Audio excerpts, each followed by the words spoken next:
ఈ మధ్యకాలంలో ముఖ్యమంత్రి చంద్రబాబు నాయుడు గారు పదే పదే రైతులు ఏ పంటలు వేయాలి, ఏ విధంగా పంట పండించాలి అనే దాని మీద రెగ్యులర్ ఇంటర్వెల్స్లోనే తను కామెంట్ చేస్తూ ఉన్నారు.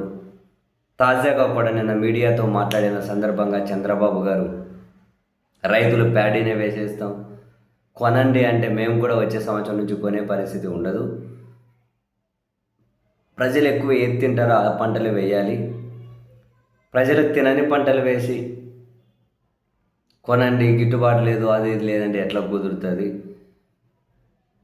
వాళ్ళు కూడా భూముల్లో పంట మార్పిడి చేయాలి, పంట మార్పిడి చేయకుండా ప్రయోజనం ఏముంటుంది అని మొత్తం మీద అయితే ప్రజలు తినే పంటలు వేయండి, పంట మార్పిడి వేయండి అని చంద్రబాబు నాయుడు గారు రైతులకు సలహానో సూచనో ఆటలు ఏదో ఒకటి అనుకోండి మొత్తం మీద అయితే కొన్ని కామెంట్స్ పాస్ చేశారు.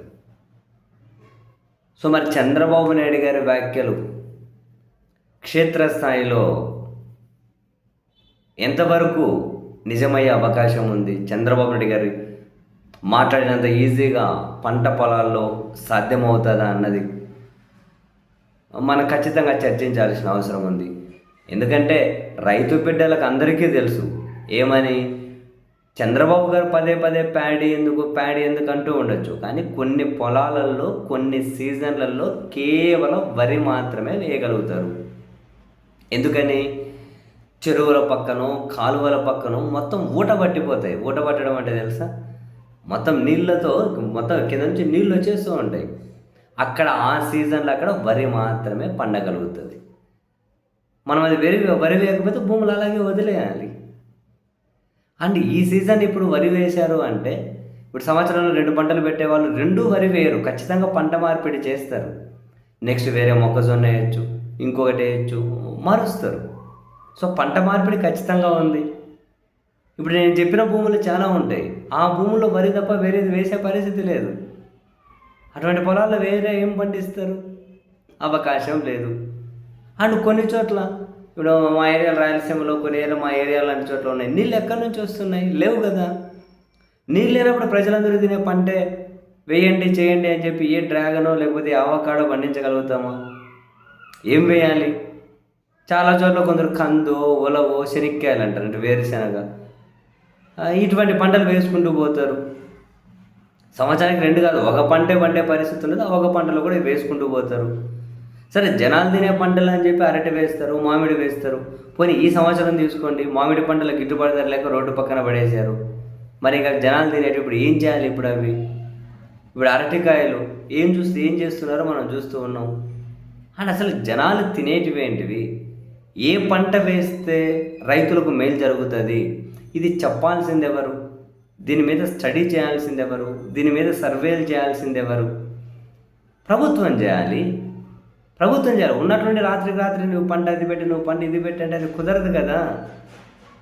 అండ్ అదే సమయంలోనే ఈ పంటలకు కూడా ధరల విషయంలో ఇంత వ్యత్యాసం ఎందుకుందో కూడా ప్రభుత్వం చెప్పాలి. ఇప్పుడు మొక్కజొన్న తీసుకోండి, ఇంతకుముందు 23-24 మధ్యలో తీసుకుంటే 2300 ఉంటుండే, ఇప్పుడు 1600-1700 వచ్చింది. పొగాకు టాప్ 1 క్వాలిటీ 25,000-35,000 మధ్య ఉంటుండే, ఇప్పుడు 13,000-15,000 మధ్య ఉంది. మిర్చి 25,000-30,000 మధ్యలో ఉంటుండే, ఇప్పుడు 14,000-15,000 మధ్యలో అక్కడికే ఉండిపోయింది. కంది 10,000-12,000 రూపాయల పైన ఉంటుండే, ఇప్పుడు 5,000-6,000 దగ్గరికే ఉండిపోయింది. మరి ఎలా? రైతులకు ఖచ్చితంగా ఇలా ఏమంటారు, ఇది మనం పండించాము అంటే ఖచ్చితంగా తిరుగులేని రేట్ వస్తుంది అని చెప్పి రైతులకు ఎలా తెలియాలి, ఎట్లా తెలియాలి, ఎవరు గైడ్ చేయాలి? ఉన్న బలంగా భూముల్లో పంటలే పూర్తిగా మార్చేసే విధంగా పొలాలు రెడీగా ఉన్నాయా అందుకు? ఇప్పుడు ఏమంటారు, యూరియా వేయకండి, పెస్టిసైడ్స్ కొట్టకుండా పంట పండే పరిస్థితి లేదు. మరి దానికి ప్రభుత్వం దగ్గర ఉన్నటువంటి ఆల్టర్నేట్ సొల్యూషన్ ఏంటి? రైతులకు ఏ విధంగా మద్దతు ఇస్తారు? ఫస్ట్ ప్రభుత్వం వైపు నుంచి మీ ప్రత్యామ్నాయం ఏంటి? మీ ప్రత్యామ్నాయానికి మీరు ఇస్తున్న మద్దతు ఏంటి? ఏం వేయమంటారో చెప్పండి, దానికి మీరు ఏ విధమైన మద్దతు ఇస్తారు, ఏ విధమైన సపోర్ట్ ఇస్తారు? పంట విత్తనం వేసిన దగ్గర నుంచి పంట వచ్చేంతవరకు ఏ విధమైన సపోర్ట్ ఇస్తారు? ఇవన్నీ చెప్పకుండా చంద్రబాబు నాయుడు గారు పంట మార్పిడి చేయండి, పంట మార్పిడి చేస్తారు బై డిఫాల్ట్. కానీ తినే పంటలు పండించండి, ఖచ్చితంగా అవే చేస్తారు పాసిబిలిటీ ఉన్న దగ్గర. లేని దగ్గర ప్రభుత్వం ఒక సొల్యూషన్ చూపెట్టాలి, రైతుల సొల్యూషన్ ఎత్తుకోవాలి.